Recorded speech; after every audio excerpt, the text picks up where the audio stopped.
ঢাকা চট্টগ্রাম মহাসড়কের কোল ঘেঁষে দাঁড়িয়ে থাকা এক সম্ভাবনাময় জনপদ আমাদের প্রিয় চৌদ্দগ্রাম।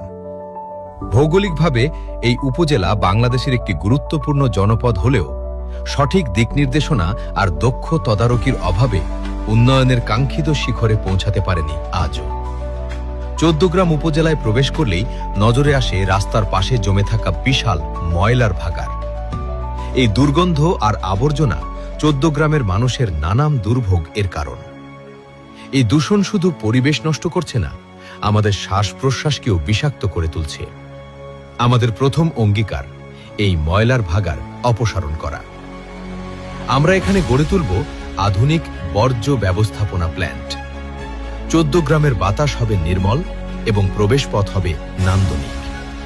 এই সমস্যা নিরসনে আগামী 12 তারিখের নির্বাচনে ডাক্তার সৈয়দ আব্দুল্লাহ মোহাম্মদ তাহের ভাইকে দাঁড়িপাল্লায় ভোট দিন। দাঁড়িপাল্লা এবার গর্বে বাংলাদেশ।